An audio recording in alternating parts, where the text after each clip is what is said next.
Then on Sports Central, we go for our next team prediction of this offseason, and this could be over the Oklahoma Sooners, the team that went 10-3 overall in the 2023 season, and it's on to a new era in Oklahoma, first year in the SEC.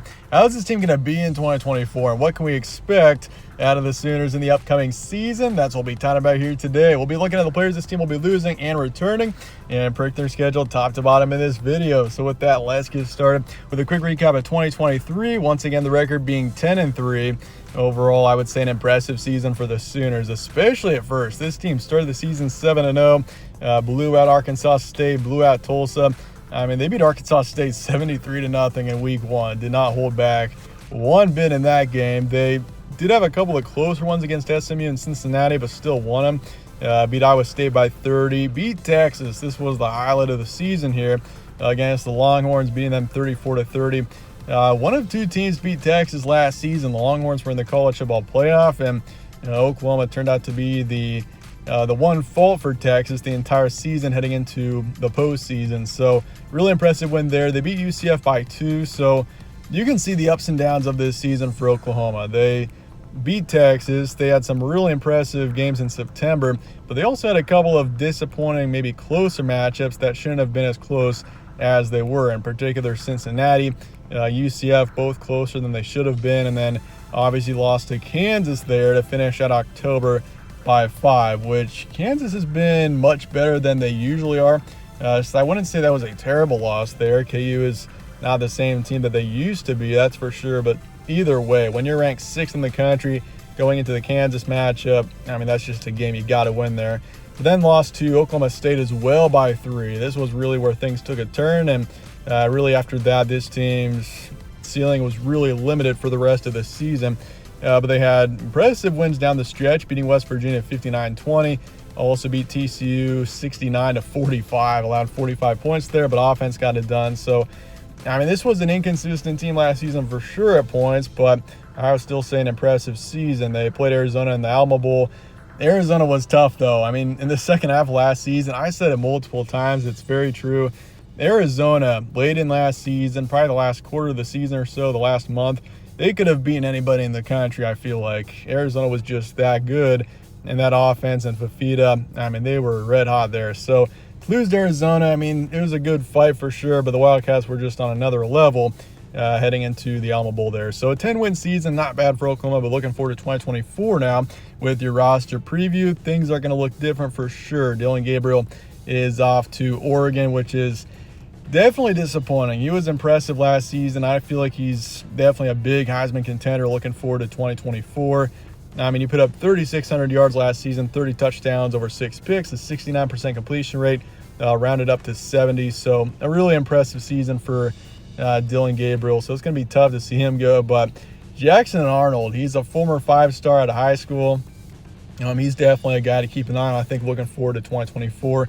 When he played last season, he wasn't that impressive, but I feel like with him being the full-time starter, I feel like he's going to be much better in 2024. And I mean, he was a 5-star out of high school, so this is a guy that's got a lot of potential.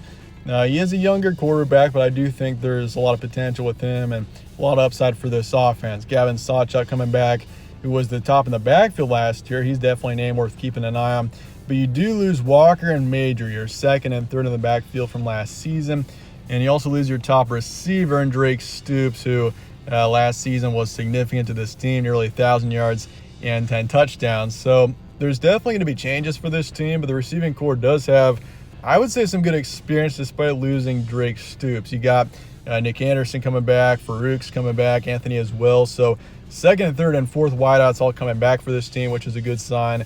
And a couple of additions in the transfer portal as well, which will definitely, I would say, be helpful. So it's kind of up to Jackson Arnold, I feel like, for this offense, though. He kind of decides the ceiling of this offense in 2024. It kind of was a similar feeling, I think, with Dillon Gabriel last season. And Gabriel really played well at many points, and this offense turned out to be overall really good. So I think for OU, it's honestly, I mean, even the defense has some good experience. You do lose 2 on the D-line, 1 linebacker, and then 2 in the secondary. So you lose a few players, but so does every team. 5 losses on the defense is, I would say, pretty average. So, I mean, you're not really bringing in too many for the defense, but I do think it'll have some good experience. So Oklahoma's a team that's got a lot of, I would say, upside looking forward to 2024, but there are a few variables like how is Jackson Arnold going to be in 2024 that definitely will be significant to how this team actually will be. But your transfer portal and recruiting now, Dylan Gabriel, mentioned him off to Oregon. Casey Thompson is coming in from FAU. This is actually a name worth keeping an eye on. Casey Thompson's been around, it feels like forever. This is his 7th year of college football at this point. He started at Texas. He transferred to Nebraska for a year. He was just at FAU for a year before a season-ending injury. And now he's at OU. So this is his 4th school, his 7th year overall. Casey Thompson is an experienced quarterback in college football for sure. I think, honestly, he is exactly what this quarterback room needs, though. He's a guy with experience. He's been around for a while. Jackson Arnold maybe a bit inexperienced. I think Casey Thompson can help this team for sure. And in case things kind of go south with Jackson Arnold, Casey Thompson is there to take over and maybe lead this team to some wins. So, I mean, yeah, Thompson's a good quarterback. He is maybe one of the better backup quarterbacks that I've seen across around the country. So that's definitely a name worth keeping an eye on once again. But Veal's off to South Carolina, got Tawee Walker, running back, who's off to Wisconsin. We got Sam Franklin coming in. He's expected to be, I think, the 3rd in this backfield, coming in from UT Martin. Deion Burks is coming in from Purdue as well. He's expected to be a top receiver on this team next season. Jake Roberts coming in from Baylor for the tight end position. Same with Bauer Sharp. And then Gavin Freeman is off to Oklahoma State. Got 3 offensive linemen here, Hickman, Nwaiwu, and then Hatchett, all coming in from different places. All 3 of these guys are expected to be starters in 2024, which is a really good thing. This offensive line should be much improved, I would say, in 2024.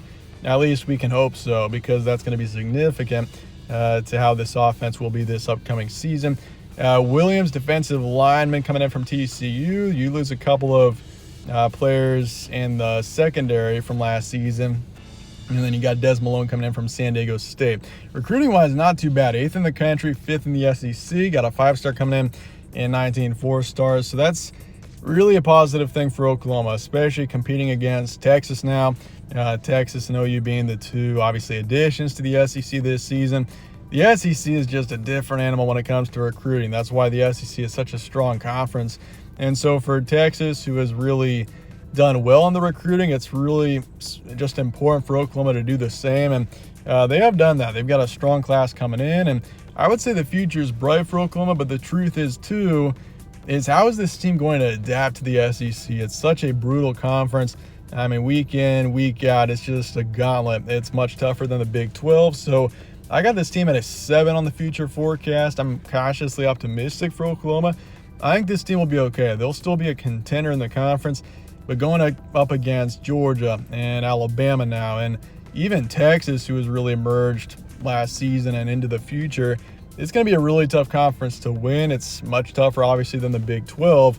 But I think the future is at least somewhat bright for Oklahoma moving forward. But this team definitely has got some work to do, as they are, I wouldn't say, a top contender in the SEC as of now. But with that, let's take a look at the schedule now. Looking forward to 2024, and this is a brutal first year for Oklahoma in the SEC. I mean, the first month really isn't too bad. Temple, Houston, Tulane, all at home. Same with Tennessee as the first SEC matchup. The Vols definitely could be a contender. I would say they might be the true dark horse in the SEC this upcoming season. So that's a big matchup there. And then Auburn on the road. Texas, still play them in the second week of October, and that's going to be a tough one once again this year. You beat them last season, which was a huge win, but Longhorns, I think, are one of 4 teams that really have a strong chance of winning the Natty this upcoming season. South Carolina, Ole Miss on the road. Ole Miss is no team to sleep on. Then you got Maine at home, Missouri on the road. They're no joke as well. Alabama at home, and then LSU on the road. This is a brutal schedule for Oklahoma this upcoming season. Mizzou, Alabama, LSU, Ole Miss, Texas. All 5 of those teams could be top teams in the SEC this season, and that's not even mentioning Tennessee. So it's really a difficult schedule, but looking at the first month or so, I do think this team starts at 4-0. Temple, Houston, Tulane, all, I think, easy wins for Oklahoma. I really don't expect much out of any of these 3 teams. So I think easy wins all around for the first 3. And then Tennessee, you pick up, I think, a huge win here. The Vols next season, Yamaleva, he's going to be a strong quarterback, and they've got a strong offense. I think this is a huge win here. Tennessee I could see as a 10-11 win team next year, so a really nice win there to start out SEC play, and you're 4-0 going into the Auburn game. But this is where I think things do take a little turn. Auburn next season could be, I think, a dark horse in the SEC. They're not a team to be overlooked. I think you do drop this one to Auburn here. I think this is a winnable game that is kind of a coin toss, really could go either way, but I do think this is one you drop here on the road at Auburn. And then you got your first bye week, and then Texas, neutral location there. I do think Texas takes it this season. The Longhorns are, once again, a really brutal team. Quinn Ewers coming back. They've got experience. I would not be surprised if Texas won the national championship this season. He thought they were good last season. Well, they got a really strong recruiting class. They've done well in the transfer portal.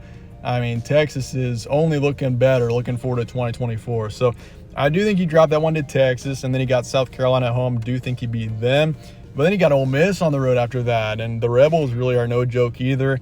I think Ole Miss could be a top 5 team in the country next year. So, I mean, you're having to play between Texas and Ole Miss.